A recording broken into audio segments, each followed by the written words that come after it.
All right. Welcome to another episode of Dark Skies News and Information coming to you live from Los Angeles, California, home of the quakes. Oh, God. We're going to talk a little bit about earthquakes and get into a little bit of news and updates. And, well, this is what we do. So, I hope you found the right place because, well, this is the number one podcast in the entire multiverse. News and information for the nation. Oh, man. Like you said, I'm a little crazy this morning. I know. But anyway, light them if you got them. Make yourselves comfortable. We're about to talk about earthquakes. Oh, my God. It's a scary subject, huh? Light them if you got them. We'll be back in a few.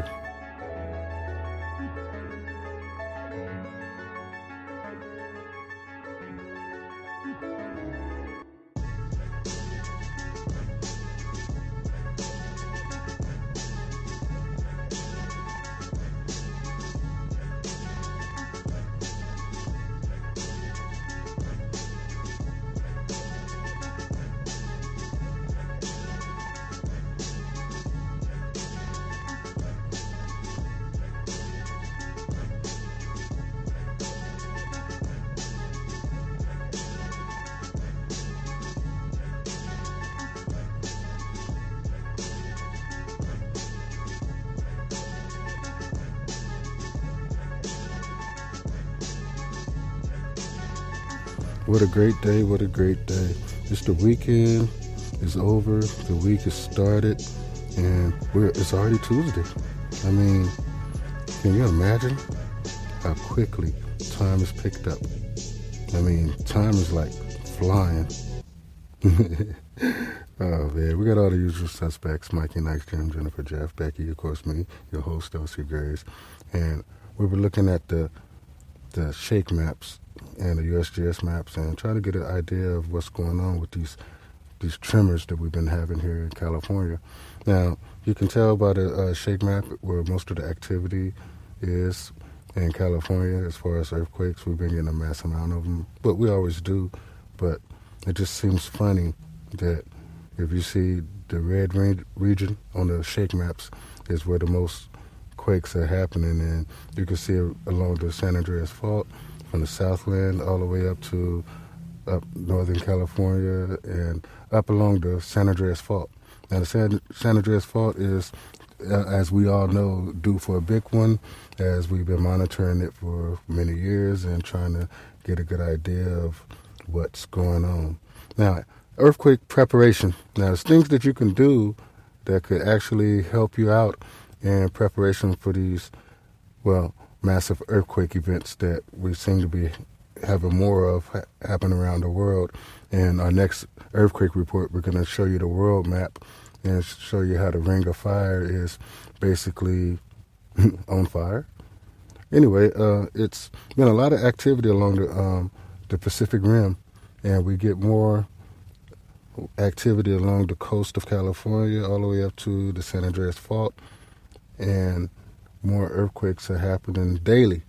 Now, I did notice that we were having more activity as well in South America, and I don't have the world map up, but I've been monitoring that as well. We have so much activity going on, and it's hard to keep up with all of it, but it's almost like a normal amount of small quakes, but then we start to witness more larger quakes. So that's something that we're monitoring to see if the intensity pick up and we start to receive larger quakes. Now, in the natural disaster category, an earthquake could cause much damage to, well, a metropolitan area like Los Angeles. But not just Los Angeles, all around the world where people live, they experience these quakes, and you start to see more damage being done with the stronger quakes. Now, every place that you reside in or work at, there's no guarantee that it's been retrofitted or that it's been actually prepared for the big shake. Now, California has been doing different,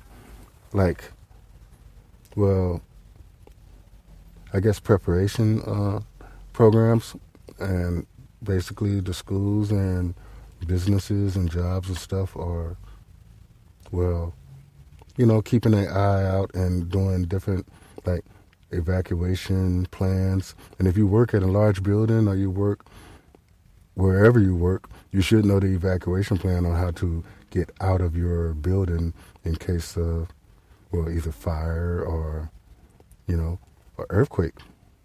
Now, once an earthquake happens, and if it's a real big one, you don't want to be trying to find your way out or trying to figure out which way to go, or following the masses. But what you want to do is always be prepared.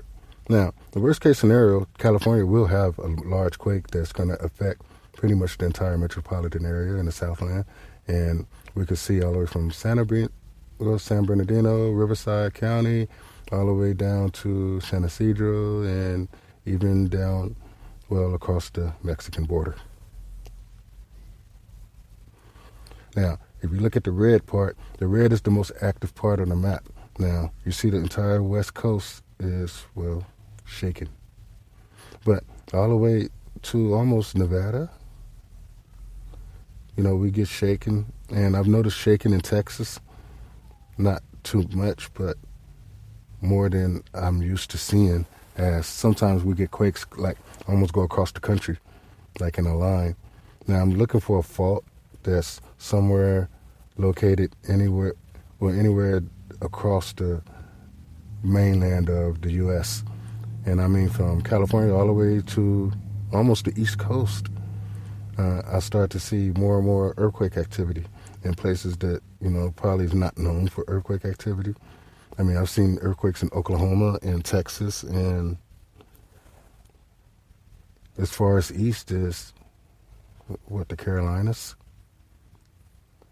But not a lot, though. But every once in a while, you'll see some shaking, and it seems to migrate all the way across the country, like in a line almost. So that's kind of unnerving. But the biggest problem, as you can see on the shake map, is going to be on the west coast, and I would say west of the San Andreas Fault, but you also could get a lot of shaking east of the fault as well.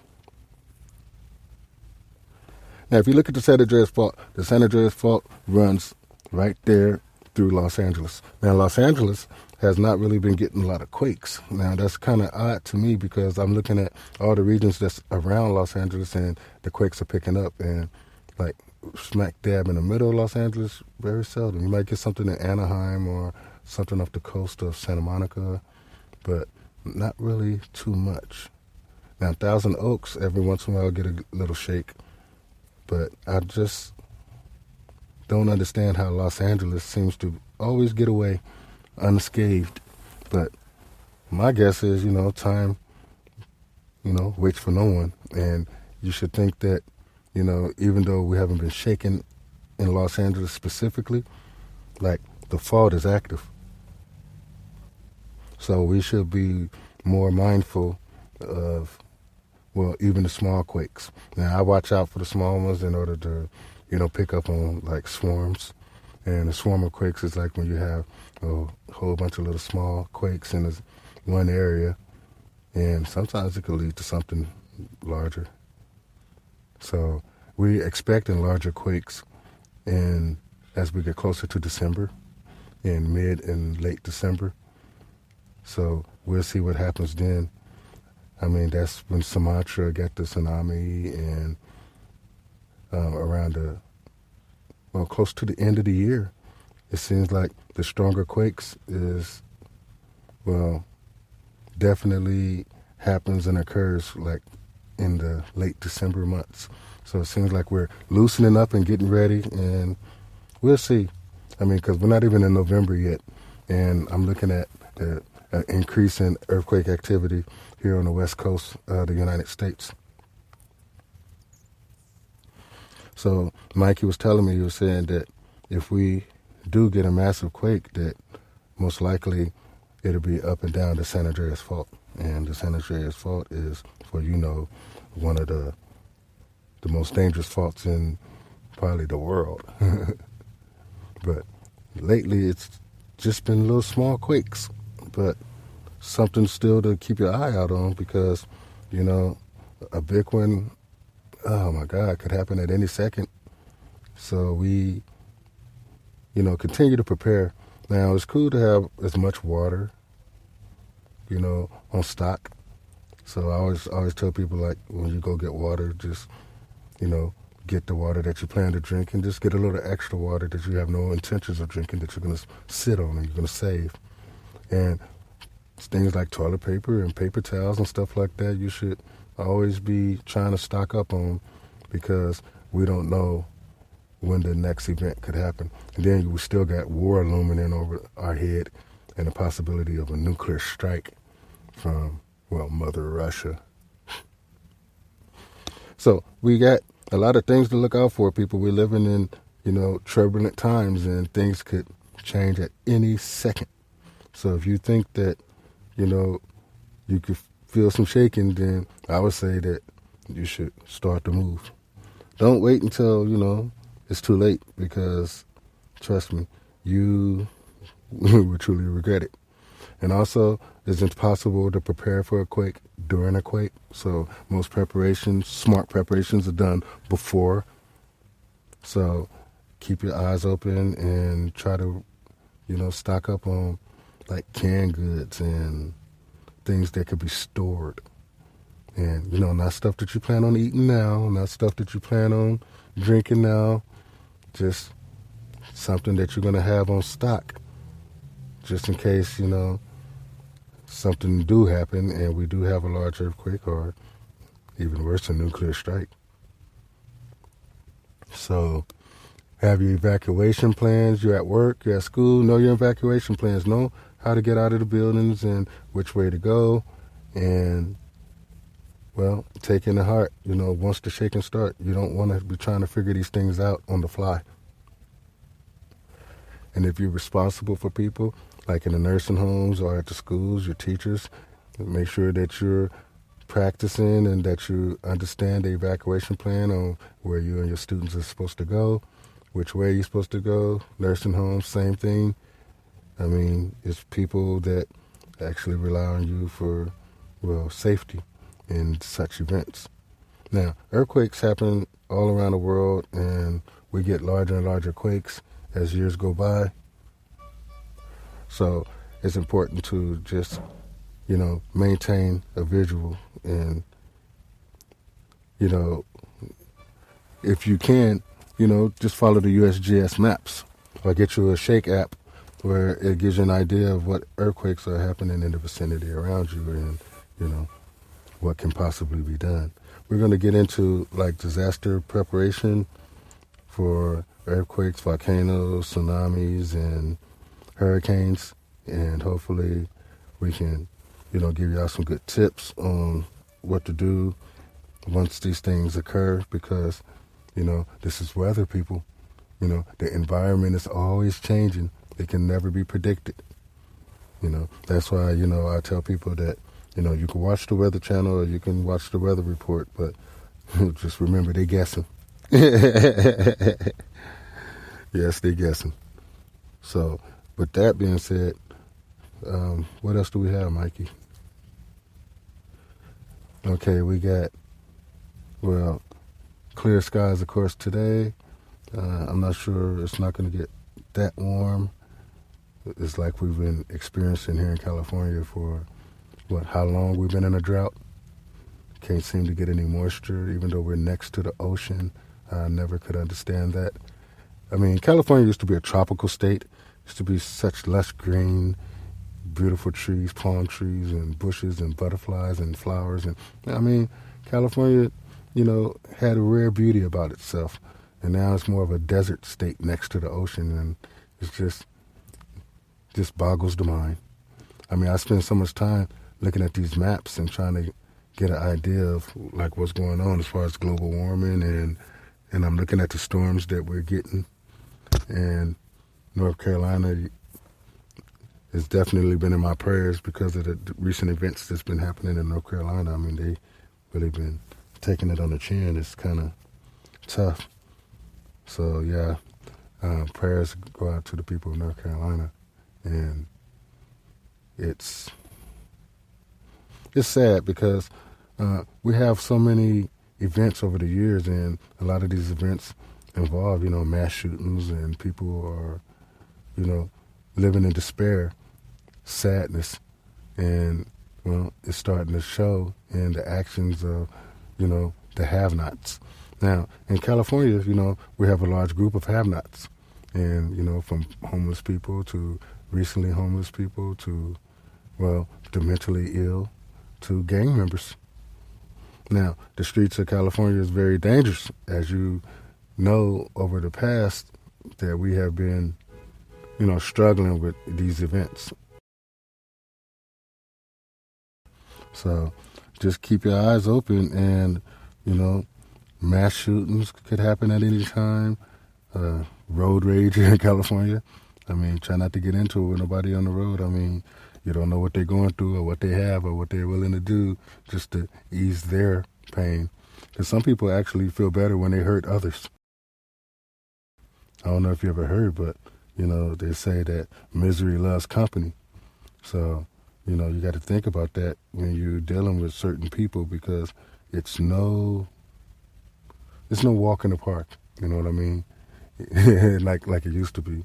All of our parks are, I guess, occupied by the homeless. But, if they don't have no place to go, they do end up at our parks a lot. And you start to see more and more people who are ending up on the street because of California high, rent, high housing. If you want to buy a house, you're going to have to pay astronomical prices. Also, good jobs. Now, since the pandemic, people were sent home and basically told to stay home, and, they'll be paid to stay home. And now these people are used to being at home, and the economy is slowly starting to drag because, not enough people have went back to work. And then it's crazy because the money in the state, California used to be the fifth largest economy in the world. I mean, we had a huge economy here, but our government and their restrictions and their rules that they put on during the pandemic ran a lot of the business out. And then a lot of the laws that were passed here in California that increased, shoplifters, I guess, how much they could steal. It's like $800 or something or whatever before they could even get in trouble. So, but this, you have such a large homeless number. You got people coming in stealing every day, all day, from places like Walmart, Kmart. Well, is there any more Kmarts? I mean, the last one I seen was shut down. I'm not sure if there's any more Kmarts. But you still got Target, Vons, Food for Less. And a lot of these places are basically, getting robbed blind. And especially Walgreens. I've seen a lot of Walgreens close down and pretty much move out of the state because California is doing nothing about the homeless problem, even though they promised to do something at the beginning of the pandemic when they told us that, the coronavirus is going to spread throughout the homeless like a wildfire, and it's going to make it a lot more difficult for us to get a handle on this virus. So we got to get these people off the street. Nobody should have to live on the street during a pandemic. And, of course, nope. Matter of fact, the rate of homeless and amount of homeless has actually increased since the beginning of the pandemic. We have more people on the street. And our government's not doing nothing. And they can't say they don't have money. They've taken money. They extra taxed us in different areas in order to, I guess, have a lot of money that they can help with the homeless. But nothing's ever been done. So I wonder where all that money's going and who's pocketing that money that the government constantly collects to combat homelessness and whatever program that they have in place is woefully failing. So we see ourselves, inundated with homeless people everywhere we go, whether it be outside of your grocery store, check cashing place, your bank, your schools, your offices. I mean, they're everywhere. So it's not much being done. So we look at what's the problem? What's causing so much homelessness? And you can tell by the rules of California that we're receiving homelessness from, well, other parts of the country. People are just, packing their shit up and heading west. Why? Because, well, the beautiful weather, it's cool. You can lay here on the beaches. You can lay on the ground and, well, nobody's going to bother you. If anything, they'll give you food and they'll give you money. All kinds of programs that's available to just get you off the street. But the people that are on the street don't want to get off the street. They just want to be left alone. They want to be able to do their drugs, pass out on the sidewalk, and, just let the time go by. But it's not that easy. So we spend so much time trying to, develop communications with these, with these homeless people to try to get a better idea of their needs. So, yeah, we reach out and we do community outreach and we go around and, we talk to people and we get a better understanding of their situation instead of listening to the news and trying to figure out what the fuck they talking about, because mainstream media don't care about the homelessness. No, they don't. They don't cover it. They don't really follow what's happening in the day-to-day lives of a homeless person. And it's, it's sad because I don't see how these people are going to ever get past whatever they're going through unless we can identify what they're going through. And then, offer help in those areas in order to best, solidify their life and give them an opportunity to move forward and house themselves and develop income in order to, survive. Because here in California, without a good income, without transportation, a place to stay, it's, the American dream can become a nightmare. So we work hard to try to, educate the different communities on, what your homeless problem is, what can you do to, offset such problems that exist in the lives of so many Americans, and as well as Californians, Southlanders. Because here from San Bernardino County all the way to, Manhattan Beach, Venice Beach. The coastal areas, we get homeless people all the way from, Santa Monica and all the way around to Long Beach and Anaheim area, Santa Ana. So you see an increase in homelessness and people are basically encamping on the streets or just laying down on the streets if they don't have a tent. Because some have tents, some don't. And it's apparent to see the amount of mentally ill people who probably couldn't, maintain a job or, pay rent, so they just end up on the streets, without nobody to look out for them. And I think that more can be done. We put pressure on our mayor, our governor to do more instead of less. Come on. Our government always talk about how they lean into problems, and that's just not true. When it comes to homelessness, they've leaned away, and they haven't really done anything to, help get these Americans, these veterans, and these mentally ill people, into housing, into a place where, they can get food and they can get the proper treatment for whatever it is that ails them. Instead, we just ignore them and hope they'll go away. Because it doesn't work that way. If you can ignore the homeless problem, it just, from the past, we can see there's a precedent to set that it just gets worse. If you don't pay attention to it, it gets worse. You just let it go, it gets worse. And then next thing you know, you have huge areas of encampments when people just lying around or doing drugs all night and basically not contributing to society. If anything, pulling society down as they continue to steal, they continue to, do whatever it takes to survive. And it puts the people who are working or own small businesses in a tough situation as people come in and just take their merchandise. Stuff like that could really affect the company. As you can see, a company as big as Walgreens is shutting down stores here in California in order to prevent themselves from losing money due to the high theft rate. And then a lot of people say, well, this stuff is insured. Everybody don't have that insurance where I can get all my shit stolen and I get paid for it. No, it's not like that.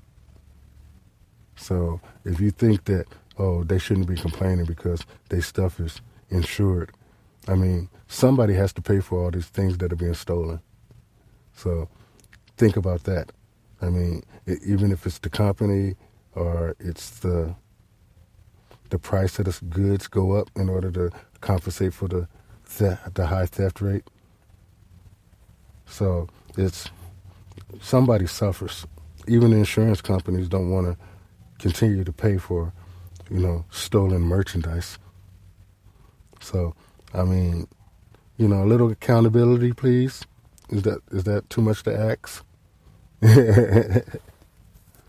But that's like some of the issues here in California that we're dealing with: high homeless rate, high theft, high taxes, high gas, and, well, not a lot of shade. Shade deprived? Is that a word? As our city cut down a whole lot of trees or trimmed the trees to the point where there's no shade in the city. So that's something that we've been looking at as well. So I don't know. It's more coming. I mean, every day it seems to be more when it comes to the homeless issues and the problems that we're having here in California. Then we also have the increase in earthquakes and watching the San Andreas Fault. So it's a lot to go on. It's a lot to pay attention to. But if you, are interested in trying to survive, pay attention to the economy, right? Know when to buy your stuff before it just gets too high. Also, prepare for natural disasters. I know a lot of people don't do it, especially here in California. You'll be surprised at how few people are actually prepared for an earthquake. Even though, this is like the earthquake capital of the world, so many earthquakes happen here, it's ridiculous. But we haven't had the massive quakes. And that's something to just, to watch out for because, we're due. And all the scientists say that, and the smartest people in the world say that, yeah, we are due for a major quake here in California and, up and down the San Andreas Fault. So we continue to monitor it. You can see the red section. You can see that, we do have activity. Now, how much is it going to increase or will it decrease over time? Those are things that we don't know, but we will be keeping our eye on. So with that being said, anything else, Mikey? Okay, then, that's it. Well, thanks for joining us. Mikey Nikes, Jim, Jennifer, Jeff, Becky, of course, your host, L.C. Grays, and, well, much more to come. Thanks for joining us. You've been listening to the number one podcast in the entire multiverse, Dark Skies News and Information, as we prepare for the unpreparable. May God be with us all. And I'm out.